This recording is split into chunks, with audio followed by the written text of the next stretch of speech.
Hello. Can I ask you a question? Do you put salt on your food at the table? Are you a shaker? A pourer? Or do you just unscrew the top and spoon the salt out on your food? Well, I was raised with salt and pepper on the table, and I used to try to sit as close to the salt and pepper shaker as I possibly could. Because see, I salted everything. I saw my parents do it, and when you grow up with that, you just accept it. Hey, there's something great for the flavor.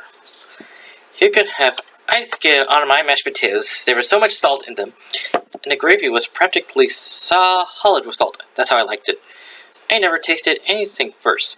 It just always added salt. Nothing could be too salty for me. I never said, oh, this is too salty. Was salted? Then I would taste it and I would say, I think this needs a little more salt. Look at any recipe book and you'll see the main seasoning is salt. There's even salt in cakes and desserts. Sometimes it says a pinch of salt. But what on earth is that? Now I always measured my salt by the spoonful, and now we're not supposed to be eating so much salt.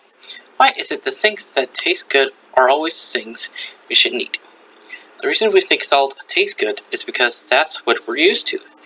If your mother has never added salt to your baby food, you never had known the difference. In fact, salt actually covers up a lot of delicious natural flavors. Did you know, oh you love this, did you know that salt used to be so rare and valuable that the ancient Roman soldiers used to get part of their pay as salt? It was called salarium, and that's where our word salary comes from. Just imagine if today we tried to pay for something with a bag of salt instead of a credit card or money. We'll be getting a psychiatric exam. Today salt is cheap and plentiful, and is added a huge amount of our packaged and our processed foods. But it hardly ever says the word salt on a label. That will be too easy. No, they want you to be a detective to see if you can find salt. Salt isn't everything. They use words like monosodium and glutamate, or MSG, sodium nitrite, baking soda, baking powder, kelp sodium chloride. Did you know those are all words for salt? Have you gotten any diet foods in your freezer or cupboards? Better check those labels, because while they may advertise low calories, the sodium levels might be sky high, so please read the labels. And there's nothing else in the world that tastes quite like salt. Sure, there's all these kinds of salt substitutes on the market, but do they really taste like salt? Well, personally, I'd rather go for some other seasoning entirely. And probably the best one I found is lemon juice. Just squeeze a little over your cooked vegetables. Now don't add up while they're cooking or it will bleach out the color. Vinegar is good too. Have you ever tried some of the different vinegars on the market? You might like a balsamic. That's my favorite. Multiple vinegar is good too, and so is raspberry vinegar. Now, don't get me wrong here. I'm not saying you shouldn't have any salt in your diet. Not at all. What I'm saying is that you should be cutting way down. Now, if you have garlic salt in your cupboard, you should get garlic powder instead. Maybe you could use the fresh garlic. You really shouldn't be using more than 1 teaspoon of salt a day.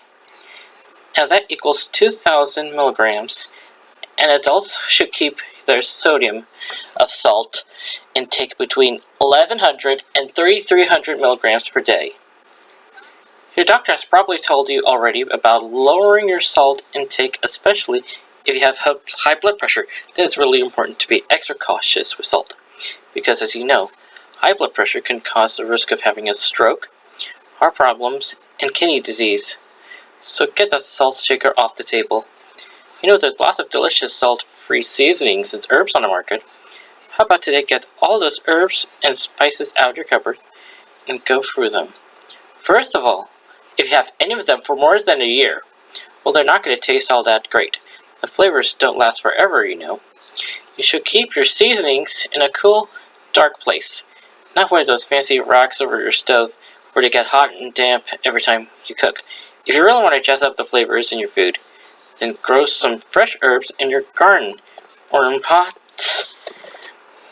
or in pots in your kitchen. But if you haven't gotten a green thumb, then buy the dried herbs like these. Keep them in a cool, dark place, and just before you add them to food, put them in the palm of your hand and crush them up and put them over your food. I promise you, you won't miss the salt, and your taste buds will say, I love you, I love you, I love you.